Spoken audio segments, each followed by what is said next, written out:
Hi everybody, this is Go Green PM.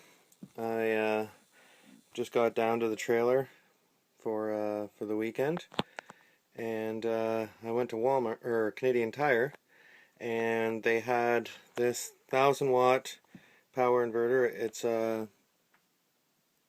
modified sine wave, which isn't the best, but I only want it for running a coffee maker and a few of those little appliances here. And I've tested on my brother's. He has a 3,000 watt of the same unit, and he finds that it runs his coffee maker great, but I didn't need 3,000 watts, and when we checked on his meter, it was only pulling 700 watts when it was brewing, so that's more than enough. This one has 1,000 watts, but it's surge protect up to 2,000 for loads that demand more at startup.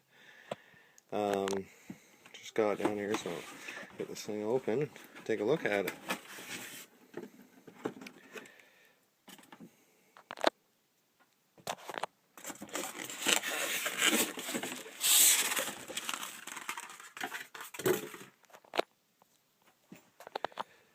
So it comes with a little remote to put on the wall that you can turn on and off. It's like a phone jack.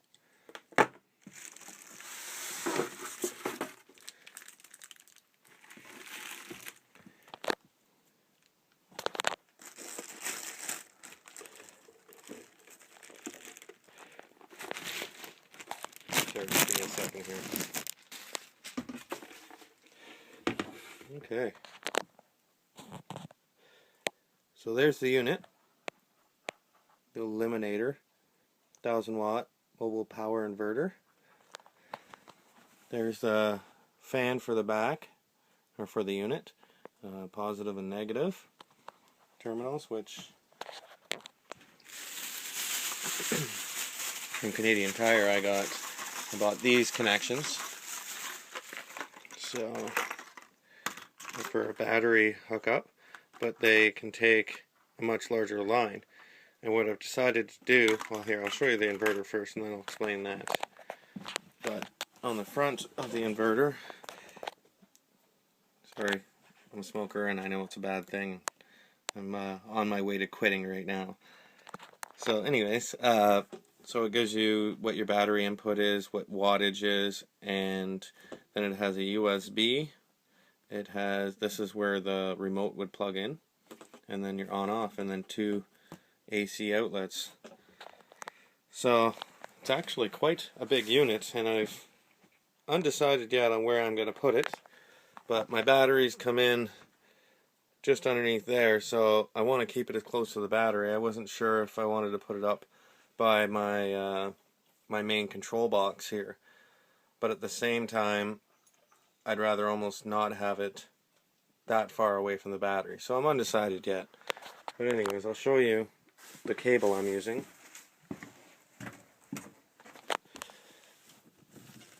This is my back bedroom. It's actually quite nice. My laptop for watching movies at night if I'd like. So what I've decided to do is, I've got this from an old trailer, so it's really heavy gauge, but the higher the gauge you go, the better you have. So this is actually a 3-wire. So what I'm going to do is I'm going to tie these two, because this is already 6-gauge wire, I think, maybe 8-gauge.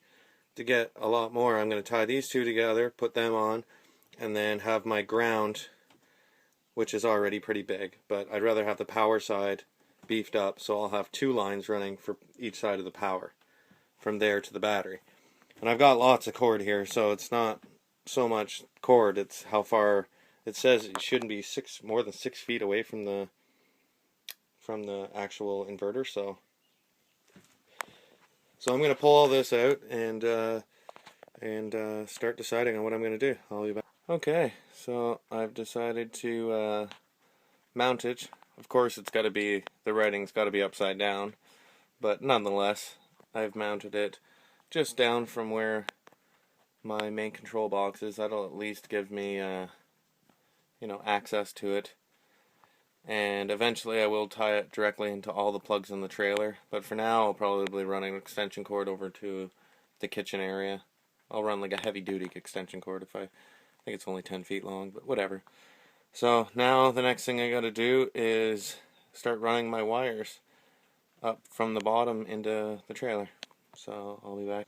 Okay, so there's the one end. I've got it coming up over to the inverter. I've got the 2 lines into the one, and then my ground right there.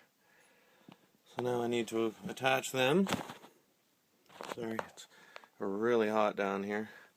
So I'm going to attach them, obviously positive on the bottom, negative on the top, and then I'll continue from there. And I will, a neat little trick with these is you put your lines in, then squeeze them with a pair of pliers, and then take just a regular screw, just like that, and lay it over top with the head of the screw, and then squeeze that in with a pair of pliers. And it gives you, it's hard to really focus here, but it divots this thing in so it really grabs onto the wire. You can see it a little better on this one.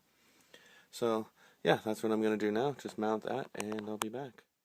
Okay, so now I got my wires coming up right here. There's 3. And I'm going to try to set this up. And I'm going to try to show you what I mean about those clips. I don't know if I can find any place to set this up though. I don't know if you can see it there. Yeah, you should be able to see it there. So now, what I do is, I take this negative line here,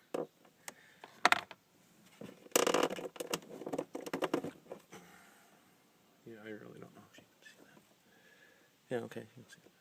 So, I take this one, because it's a smaller line, fold it over, put the clip on, and take your pair of pliers, and just squish it down.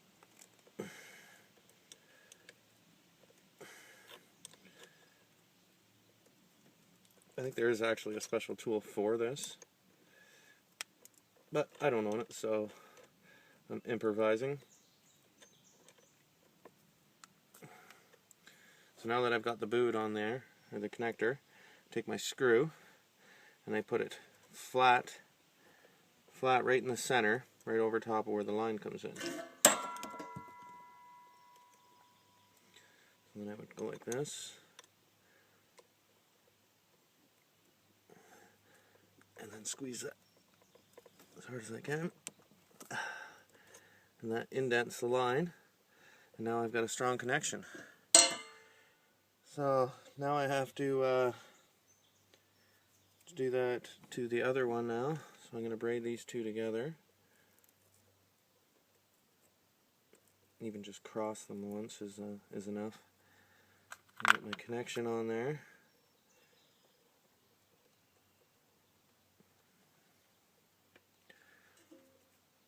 And then once again, just squish down.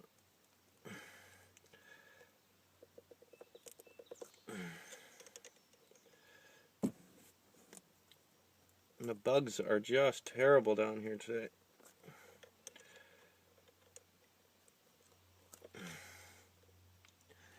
Same idea.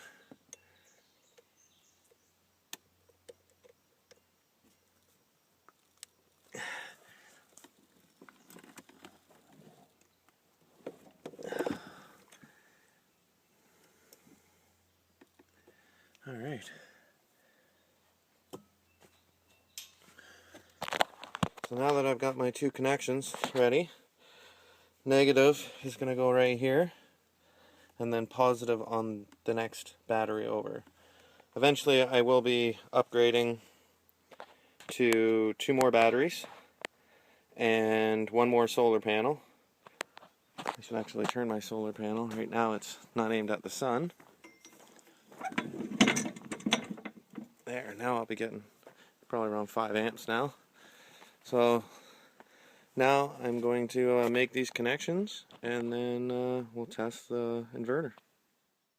Okay, so now I got my connections made there with the battery. Now we'll go in and test this and see how, make sure I got everything hooked up right. So So right now there's no power on. So if I, there we go. Tells me 14.4, and then I guess it just cycles through the loads. So 14.4, 14.3 is what my batteries are at. That's what my load would be. And yeah. So let me see, power out, yeah, so that's, first one is voltage, and then voltage, yeah, voltage in is the first one, voltage out is the second one, and then the third one is power out. So it'll tell me in how many watts I'm using. So I'm going to do some testing here and maybe try to brew myself a cup of coffee for the first time down here. So just give me a minute and we'll give it a shot. Okay, so I got my water and everything all together, and let's cross your fingers, see if this is going to work. I hope.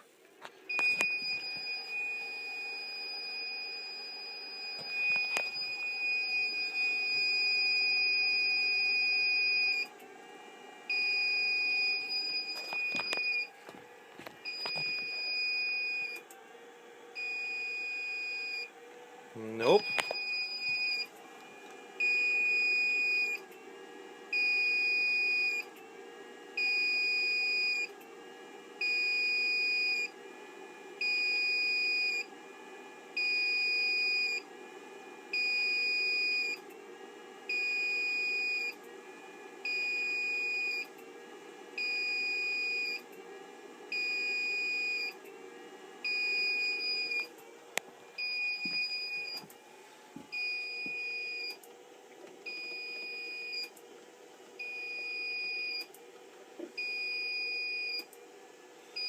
Okay, so it's making a lot of noise that way.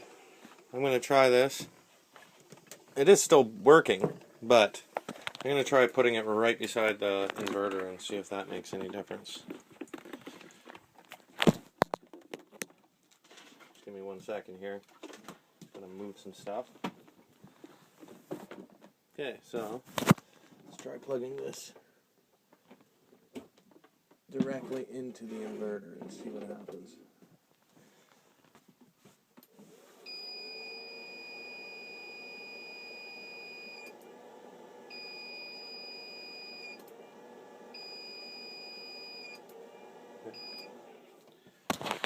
Okay, so that makes no difference.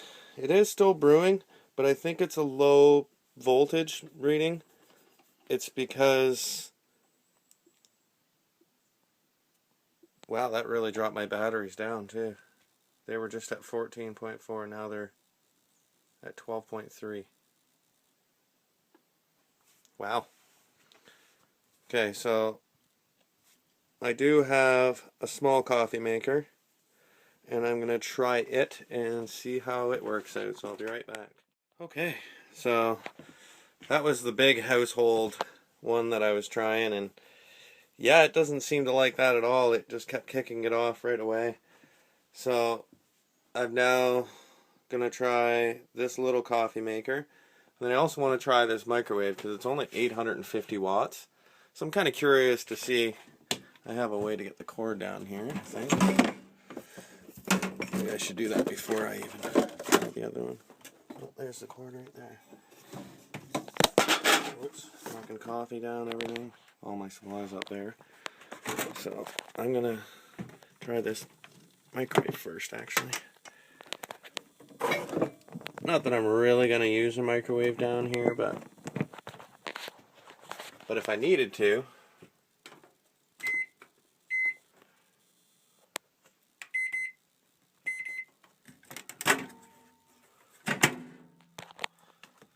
Oh, I'm setting the time now. Okay.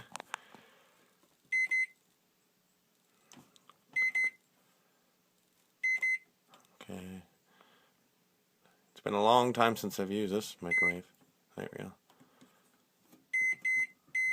Whatever. Clock. Strike 10 seconds.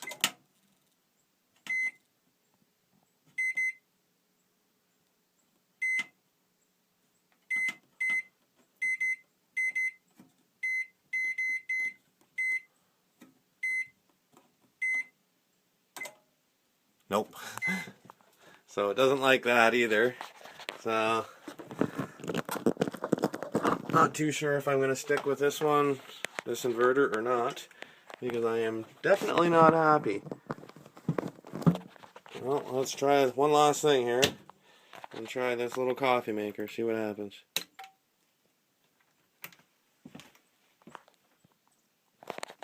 Don't know what happened there.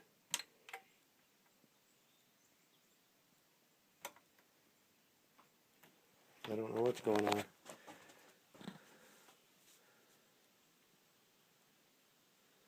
Okay, 12.8. I just tried it over here and it worked fine. The only thing I changed was which plug I went into. Okay, let's try this again. There we go. So one plug doesn't put out as much power, which doesn't make sense, but it's not even chirping now at me. So the inside plug puts out more power.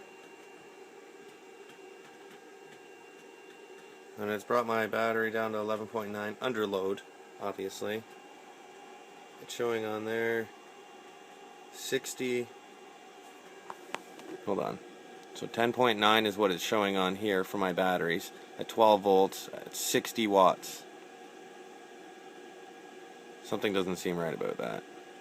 I don't think that's 60 watts. That's got to be more than 60 watts. But it's brewing coffee. So, and really all I really need is this small little cup, or a little coffee maker. It's just the wife and I that drink coffee in the morning, and well, and everybody else has their own coffee makers. So we'll see. I may take this back and upgrade to a bigger one, maybe a 2,000 watt, because I would like to be able to run the big coffee maker, and if I wanted to, and other big appliances like that. So I'm gonna give it a shot and see how it works for me this weekend, and if not, I will take it back. I got it for $89 on sale, so I can't really argue with that. So, alright, well, this is Go Green PM. I just wanted to say that for projects that are coming up here in the future, I start a deck next week, and there's lots of tile there, so I'm going to put a bunch of patio stones out here. I'm not sure how many, I think there's probably 40 or 50 patio stones. So this tarp will be coming up, bringing a load of sand, and then I'll have a nice area that I can be able to sit out here and not worry about the dirt getting tracked in and such. So, alright, well, that's Go Green PM, signing off, and have a great day.